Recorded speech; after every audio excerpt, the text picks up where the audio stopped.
Hello, everybody. Welcome to today's show. So glad you're watching the show, whether it's through Facebook or YouTube or the PTL television network on Apple TV, Roku, Amazon Fire, wherever you're watching. We're actually even on a few radio stations, I think like in the Ohio area.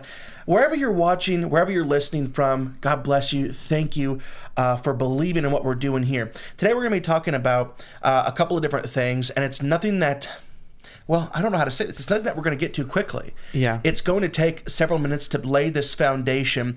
You're going to think initially that we're just talking about the global brain like we've talked about before. We're not. We're going to be giving some of the latest updates about how there are two different government agencies that we know of that are working on this global brain, which is actually a newer development because we had talked about previously before how people like Masayoshi Son and different tech oligarchs, if you will, have been developing this global brain, this all-knowing brain where it literally is, they want to collect all data in real time of everything that's happening in the world and judge it accurately. Well, the government is doing that, the United States government, and the ways that this is going to be used is going to be absolutely shocking. But we have to lay the foundation first of what is taking place. So let's just go ahead and go for it right now. So basically, I want to start by saying just this, that the government has been developing a data collecting artificial brain for years, okay? And it's largely classified, but we know that it's called sentient. Okay, yes, okay, sentient, which means having the ability to perceive or feel things. Now, from what we can gather from the information that has been declassified, and we're going to be sharing that with you, and the small amounts of those reports that haven't been redacted because that information is still too sensitive for you and I. What we know so far is that it basically, like we've talked about before, it aims to be an all-knowing brain that collects and analyzes a massive amount of data so quickly and so accurately that it can predict the future. All right. So the article, it starts off by saying it's sentient. Meet the classified artificial brain being developed by United States intelligence programs. Andrew, let's just lay the foundation for the next few minutes. Tell us about this report from this government agency. Then we're going to be moving to DARPA. Sure. I don't want to spend too much time on this, but it's important foundation work. So it comes from an article from The Verge. Article starts out with a Q&A session at the 2019 Space Symposium in Colorado Springs. The questions for the Q&A were directed at Chirag Parikh, who is the director of the NGA. Now, what is the NGA? The National Geospatial Intelligence Agency. Okay. So he's the director of their Office of Sciences and Methodologies. So here's from the article. Direct question from the audience seemed to make the panelists squirm. And the question was, when will the Department of Defense have real-time automated global order of battle? So he starts by answering, geospatial intelligence no longer simply means pictures from satellites. It means anything with a timestamp and a location stamp, and the attempt to integrate all that sundry data. Then Parikh actually answered this question: when would that translate to near instantaneous understanding and strategy development? He said, if not now, very soon. I thought it was interesting he said that anything with a timestamp and a location stamp would be incorporated, not just the government-owned satellite imagery, which makes me think about... What's a timestamp? I mean, like, sir, what does it mean by them saying they're already collecting everything? So what this means to me, whenever you explain, talk about what a timestamp is and a location stamp, they're absolutely in bed with Google, Facebook, and Apple. Yes. Yeah. So really a location stamp is a geotag, and that happens whenever you are taking a picture with a camera or device that is linked to location services via GPS. So your phone. Anytime you take a picture with your phone, there is metadata encoded into that picture that says where you took it, exactly, the coordinates, what time you took it, what kind of camera it was, what kind of lens, and just a mass amount of information that's in every single picture that you take with your phone. But and just so you know, we're going to go here we're going to go here in a few minutes, and then we're going to go even deeper. This is one of those type of programs that you've got to stay with us. But this AI, they're developing, schemas, which we'll get into, and they're going to be able to predict your moves, and they truly know everything about you because they have created what you would refer to as a digital twin of yourself. They have access. They know. They are very familiar with your digital twin. Yeah. And, when he talks about culminating data, that anything with a timestamp and location stamp, I think about my iCloud. I think about my Facebook account. I think about Instagram, anywhere that I post information, and maybe more than that. Maybe it's every single search that you ever make that has a timestamp and a location stamp. I wonder how much data they're getting and where they're getting it from. Okay, so let's keep going with this. So what they're doing is you can attach a couple different things, and you can make a very strong case. And we'll put the link to the Verge article in our description here. But they're most likely referring to what it's referred to as Sentient. Now, here we go. Sentient is an omnivorous analysis tool capable of devouring data of all sorts, making sense of the past and present, and anticipating the future, okay? And pointing satellites toward what is determined will be the most interesting parts of that future, that ideally makes things simpler downstream for human analysts at other organizations. Research related to Sentient has been going on since October of 2010, when the agency posted a request for Sentient Enterprise white papers. The National Reconnaissance Office, the NRO, has been developing this artificial brain for years. I'm still reading from the article. But details available to the public remain scarce. It ingests, talking about Sentient, it ingests high volumes of data and processes it, says Karen Ferguson, the deputy director of the NRO, the National Reconnaissance Office of Public Affairs. Sentient, she goes on by saying, Sentient catalogs normal patterns, detects anomalies, and helps forecast and model adversaries. Potential courses of action. Okay, so the NRO did not provide examples of patterns of anomalies. I have such a hard time with that darn word. Anomalies. I appreciate you. Those forecasts in hand, Sentient could turn satellite sensors to the right place at the right time to catch ill will or whatever else it wants to see in action. Sentient is a thinking system, says Ferguson. Okay, so the NRA, the government agency is already building a global brain. Yeah. So in one sense, it is like the global brain that the tech elite are trying to build, which will be the thing that will be running through the blood of that veins is 5G to make that possible. Okay, we're going to keep going through this because there really is an hour of information here. The NRO isn't the only agency working on this. DARPA is openly working on a similar AI program called Kairos. You might pronounce it Kairos, but it's actually pronounced Kairos, which is a Greek word for time. Okay, we'll get into that. All right, so let me go to the DARPA. This is actually from DARPA's website. This is from 2019, and it says this. So now we went from one level. We're going to go a little deeper now. It's not just the NRO, it's DARPA. Now, DARPA is the Defense Advanced Research Projects Agency. It's an agency of the United States Department of Defense responsible for development and emerging technologies for use by the military. They're also the ones that have given us GPS. They're also the ones that have given us the internet and many other things.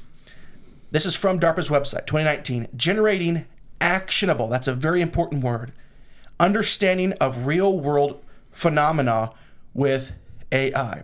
So I'm going to slow down now a little bit because this is going to get very interesting. I've got to read a few paragraphs, though.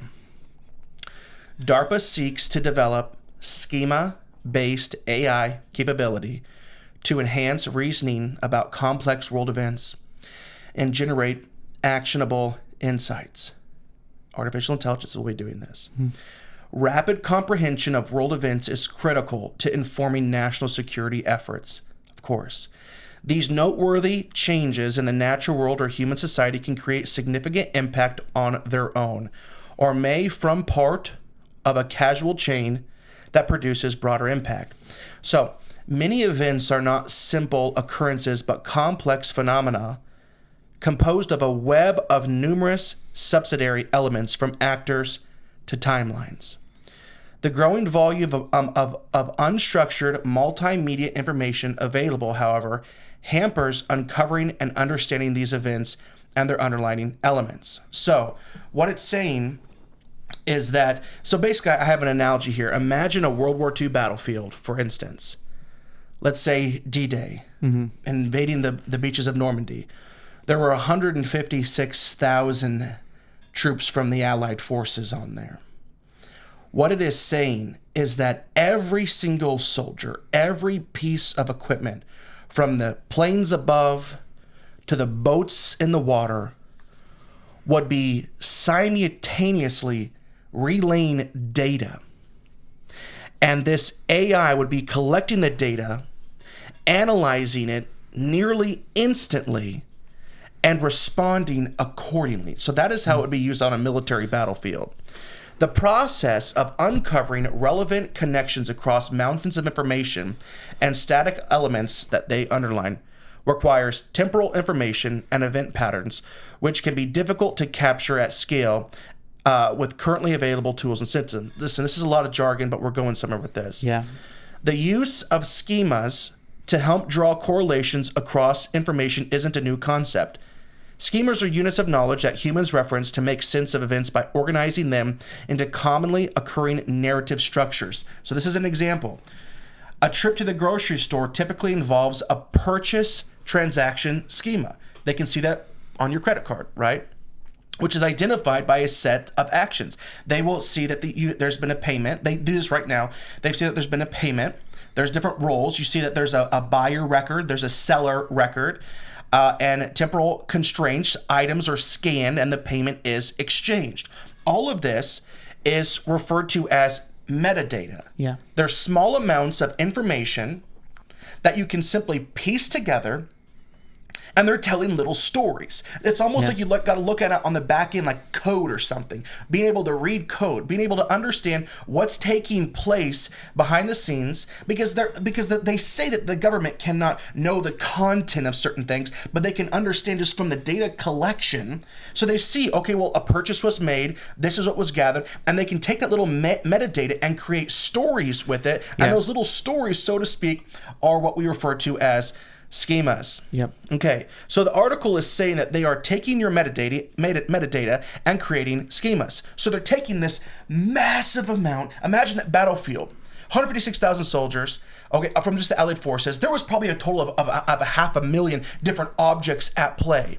Imagine all this data coming, massive amount of data, being able to be analyzed at nearly in real time, and then to make actionable and justified and logical decisions in real time from this overload. It literally is creating a spiderweb of knowing how everything is operating at one time. So now take that battlefield analogy and put it over America. This is what this will create. The article is saying they are taking your metadata and creating a schema. A key component of metadata is the schema. Okay, so the article continues by saying this: to help uncover complex events found in multimedia information. What? This is from DARPA's website. And bring them to the attention of the system users. Where do you think they are getting their info from multimedia? Google, Facebook, Apple share their databases with the government. I am confident of this. Yeah, absolutely.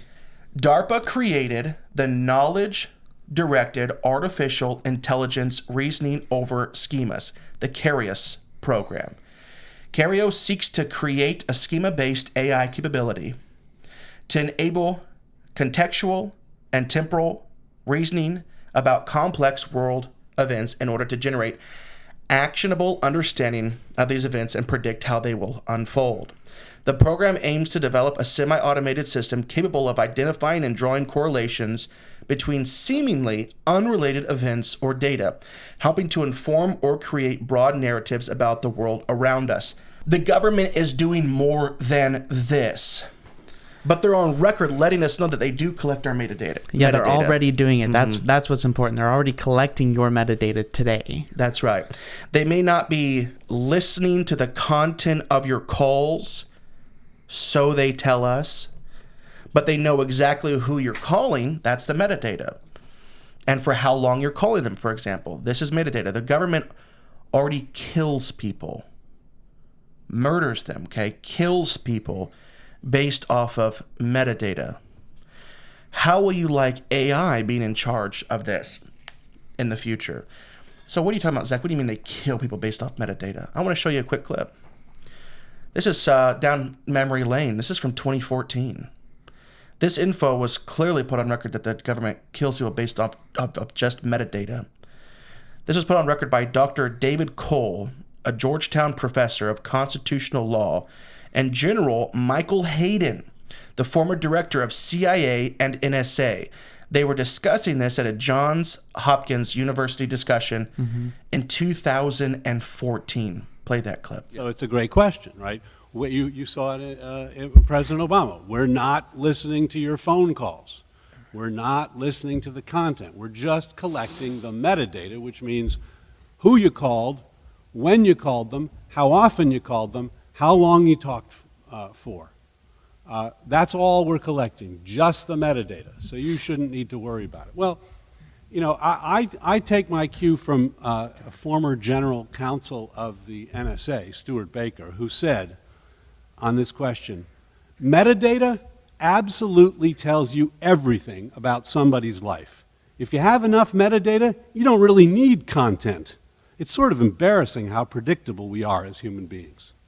And that's the thing is, you know, with metadata, they can know when you called your girlfriend, when you called your ex-girlfriend, when you called your parents, when you called your children, when you called Alcoholics Anonymous, when you called a drug rehab center, when you called your drug dealer, when you called your political party. They know all of that. They can connect up. Who are your closest friends? Who are you most closely associated with? Who do you talk to all the time? Who do you talk to only sometimes? That's a tremendous amount of information that they can get. And we got it from General Counsel of the NSA himself. We don't even need content if we can get metadata. And let me just add, the program that we've all been talking about is a phone metadata program. But the law under which the NSA gathered this is not a law that limits to phone company and phone data. It's a law that allows the government to get any business records on anybody, and in their interpretation, literally anybody and everybody. And so they could get email records, who you've emailed, who's emailing you, what websites you're searching, what searches you put into Google. All of that goes to businesses, which then have those records, and under the NSA's theory of how American law should run, they can get any and all of that information, because it might happen that at some point, some of it might be useful to try to find a terrorist. To me, that's dragnet surveillance at its worst, and the distinction between content and metadata really is erased. David's description of what you can do with metadata, and quoting a mutual friend, Stuart Baker, is absolutely correct. Okay? We kill people based on metadata. So what's important to understand is that the second man who spoke there was the former director of the NSA and the CIA. And he literally said, we use metadata to kill people. This is not just dark naturally, but this is prophetically dark. I think there's a great spiritual significance to this. Even the name that DARPA is using for this program, called Kairos, it's a Greek word. And Jesus actually used this word. And it was when he was speaking to the Pharisees and he was condemning them. He said, you can tell the weather by looking at the sky, but you can't discern the signs of the times. And the word times that he used there in the Greek, which is the language they would have been speaking, was chiron, which is kairos. So I would say that if our government is creating a global... Say that slowly, okay? Because I know what you're saying. You literally have the military creating a global brain program. Yeah. And I understand that Kairos is an acronym, but it is a Greek word. 2,000 years after Jesus said, beware of the you need to be able to read the signs of the times. Our U.S. military that doesn't, Greek isn't our language. They don't speak Greek, is naming their global brain program Kairos. The same exact Greek word that Jesus used when he said, beware of the signs of the times. You should be able to read the signs of the times. You're right, this is a sign of the times. One man once told me that coincidence is sometimes just God's way of remaining anonymous. The military is creating a global brain program, and they're calling it Kairos, the signs of the Kairos, the signs of the times. So what's the first verdict? Listen, there's still so much more. Like, we haven't even gotten into the crazy stuff yet. So what is the verdict? All right, well, the verdict so far is the government is building this AI system to mark your every move. And Trump isn't going to be the president forever. Even if he has another 4 years, he's not going to be the president forever. And they're going to use your digital twin against you with the help of Google and many others. I actually have, yes, here it is. Do you want to know just really quickly, what does Google know about you? And they're working with the government. The government has your digital twin on file. Google knows who you are. Your appearance, thanks to facial recognition. They know your voice, your religious political beliefs, your health status, your personal details. Google knows everywhere you've been. Location tracking is one of the areas Google actually excels in. They know where you live. They know your home. They know where your office is. They track and record your location through several means, including Wi-Fi, GPS, and cellular networks. This means that the phone knows everywhere you are every day and how long you're there for. They know the places you visit, your favorite coffee shop, your running route, a daycare center for you that you use weekly. Google probably knows about it. They know the places you've traveled. Google knows who your friends are. The company knows everything, who you're talking to when and where you're seeing them. They know who you're talking to. If you use Gmail for your personal work email, Google has a list of all your contacts. They know where you meet, what you talk about. Google keeps track of what you talk about over Gmail. And there's, I'm not going to go, okay. They do listen, okay. But here, what you like and dislike. It's how the search engines creates and sells such personalized advertising experience. They know the foods you like, the books you read, the movies you watch, where you shop and what you buy. They know your future plans. The company also uses data from their applications and search engines to make predictions about what you'll be doing in the future, what you're interested in buying, seeing, or eating, upcoming trips and reservations, future plans. You have been searching about home ownership, about when the best age to have children is, about tips for traveling to another country. Yeah, they know your future plans. They know, obviously, your online life, the websites you visited. Google keeps a comprehensive list of every site you visited on Chrome, from every device, from any device, I should say. The site also keeps a running tab of every search you've run, every ad you've clicked on, and every YouTube video you've watched. They know your browsing habits, from how many sites you have bookmarked to how many passwords Chroma autofills. Google has a comprehensive understanding of your browser habits. Okay? They have literally made a digital twin of yourself. Now, here's what's actually interesting. Your digital twin probably represents you more than the real you represents you. Right? Like, who are you when no one else is around? That's very true. They know who you really are. Wow. That's saying a lot. And the government knows. The government has access to your digital twin. Now, here's the thing. No, so they've created a digital twin of you and I, okay, established. After the artificial intelligence profiles you, it will determine if you are a threat or not. Now, is honest profiling bad? No, of course not, right? It depends on who is doing the profiling and what checklist they are using. Right. So, now get your mixing bowl out. This is the time in the show when you're going to need to kind of throw in some distrust you might have for your government and its three-letter agencies.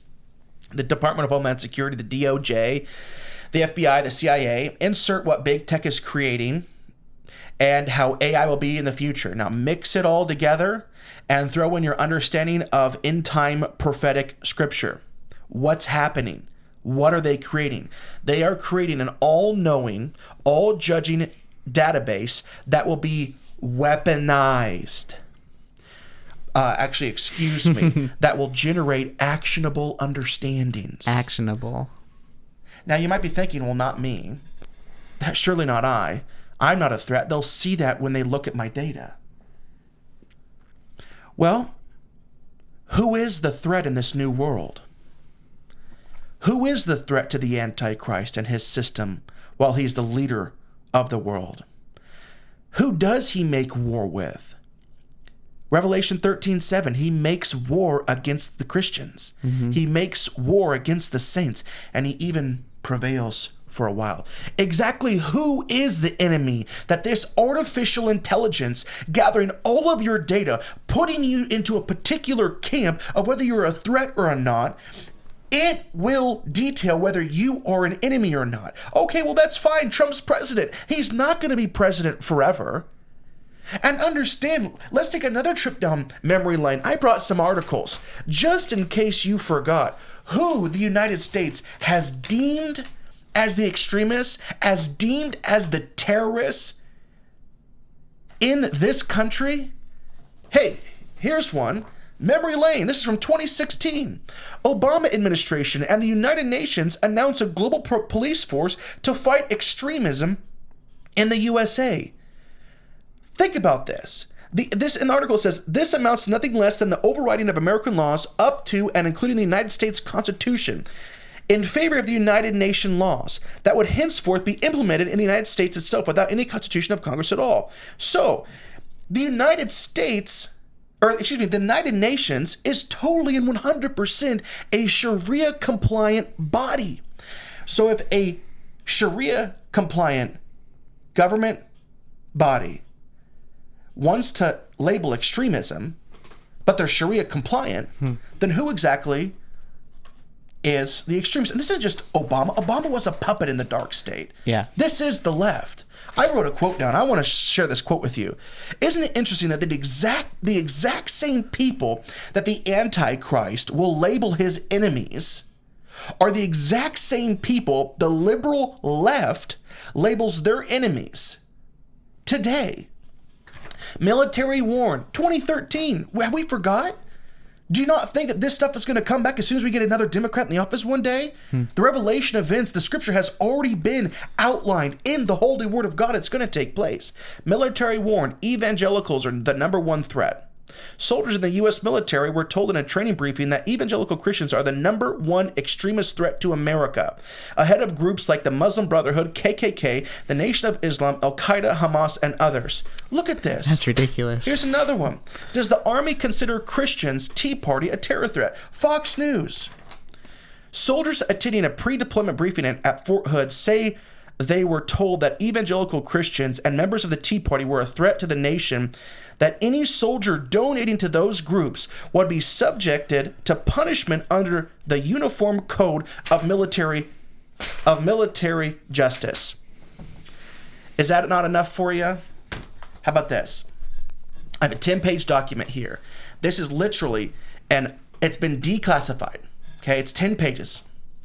This is literally a declassified document from the U.S. Department of Homeland Security. This is an assessment of who they deem as terrorists, as who they deem as extremists. It's called, you see that? We'll probably put it up on the screen. Right-wing extremism, current economic and political climate fueling resurgence in radicalization and recruitment. Page 4. Who do they label as extreme, as the terrorists? Let's see here. Opposition to gun control efforts. You're a terrorist. Criticism free trade. You're an extremist there. Highlighting perceived government infringement on civil liberties. Exploitation of social issues such as abortion and same-sex marriage. This is who the Department of Homeland Security was labeling extremists. Historically, domestic right-wing extremists have feared, predicted, and anticipated a cataclysmic economic collapse in the United States. Yet it has nothing to do with us being $22 trillion in debt. Let's see here. Conspiracy theories involving declarations of martial law, impending civil strife or racial conflict, suspension of the U.S. Constitution. If you believe in any of those things, or that they could have happened, or that they will happen, Right. You're an extremist. If you believe that the United States could be creating detention camps, you're an extremist. And they label you as the number one extremist here. Anti-government conspiracy theories, okay? If you believe in anti-government conspiracy theories, the DHS has you on a list. And end-time prophecies. People who stockpile food, ammunition, and weapons. This is a small list from the Department of Homeland Security on exactly who they label as their enemies. The same exact people that the Antichrist will label his enemies are the exact same people that the liberal left labels their enemies. Now, what an outlandish statement, but I didn't even say it. The Department of Homeland Security says it. I'm going to take this final point because we were out of time. For those with your head in the sand, saying that this stuff doesn't happen anymore, Donald Trump is president, do you not understand what a reprieve is? This is a brief reprieve, a postponement of judgment. It's like we didn't prepare for a test on a Friday. You didn't do your due diligence by studying and preparing for a test you had in school. You come in and the teacher is sick that day. Great. You've been granted a reprieve. You can now prepare over the weekend and be ready because that test is still coming on Monday. Don't go out and party all weekend. This is the analogy of what is happening right now in America. We're in a reprieve. This stuff is coming back. We're in a reprieve right now. You need to take this time and prepare spiritually. Get your heart right.